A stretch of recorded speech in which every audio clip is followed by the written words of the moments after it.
Lero two for Yankopasi, a bronya busumi, no, na bronya busumi na ye reminiscence no so no Kumasi Asante Kotoko, the greatest Ghanaian football club, or Kromase, you know. Ntia eba ne say end of year party no mpanyifo draw na mpanyifo draw together with the Kumasi media or the media in general and end of year party everybody also together with all stakeholders as far as the club is concerned, supporters so ebitua representing and also ewo ho ho asem kakra ho na Kumasi Asante Kotoko next game ayebo no mention no so say against Brekum Chelsea Ghana Premier League match day 13 no baso Juada and as game no baso because of say Baba Yara say no eno kwa na the only qualified stadium Ghana itimi host the African tournament, African football games. Yes, so on Friday about 4 p.m. Pepe Mediama and CR Bellows that game no modesha so Baba Era Sports Stadium. Yenti nation is wo Kumasi atofa on the fire support and comma Mediama na at least omo win side game no na more move no to do more. Yes, and no any day or na because see down so Dreams FC ebe who still Rivers ewo Barbara Sports Stadium enti ebema Ghana Premier League game Kumasi Asante Kotoko with Brekum Chelsea no eno ebe push ya kwahye Monday na game no initially it say 5 p.m. confirmation in nyamba but mpanyefo person mu push ko 6 and mpanyefo person mu ko 6 so that they will have more supporters coming in because a Monday and as a game no baso and only information kakra Kumasi Asante Kotoko camp news so far all players will be already fit and according to information I am Oforizigi and I was slide niche kakra slide hitch kakra in terms of the injury situation you know onye fully fit so Oforizigi no for now can be confirmed say out of the game apart from that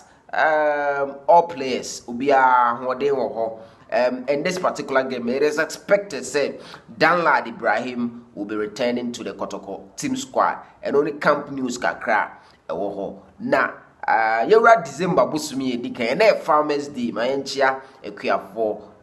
nyomwa nkebeye din we are saying the fuel of this life, the fuel of our body is food. Duane de inti yemfa aseda ema otumfu nyankopon ese oma nipa nimde ema nipa eye efu na efu no so eye nipa bi na eye efu no wiase ubia ye na adwuma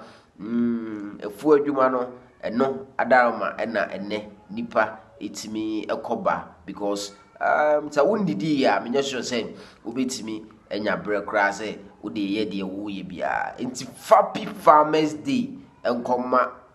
all farmers Ghana otumfo nyankopon ensure mo amonye obi akoma so ade emmo now we information bia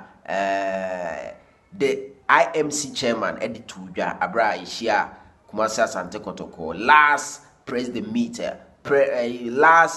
meet the press course no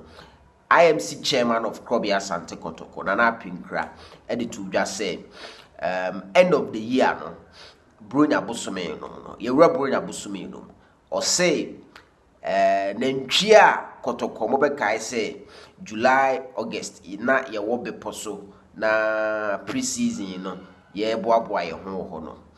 mo be kai say be poso hene e ma Kotoko nantwie mua nantwie no wo ho na o ka say sa afene so a nantwie no ye de be party Kotoko de be party na sa party ni nsentwofo nyina no ebebe bi na chese yinyina ga be enjoy no ne information kakra o nti na na pinkra we de wadra ma me ka o say ye Bronya Busumi no nti na ntwe no yada so amantam no ebuo no a na say ya mantam no da so wo ho de ya na chese empanyefo madama head of your party Kumasi Asante Kotoko no ya ade a yinyina ye ne be so say ebeba so na nsentwofo ya be dan ne kakra so because club ne de ye nyina na yedem nsigo no yedem club ya Asante Kotoko otumfo nyankopon Asia club we ahead of brekum Chelsea game no information bi a eba aha bia no ye de be bro e wo Super 24 TV no so na omo subscribe to this channel there tumfo nyankopon enhira mo ye bro nya busume there ye nya ye be giveaways and I also work and I'll be to my giveaway. You can get in touch with me so that we do more giveaways. Bible saying, Oma mu inshira. Otumfo nyankopon encounter.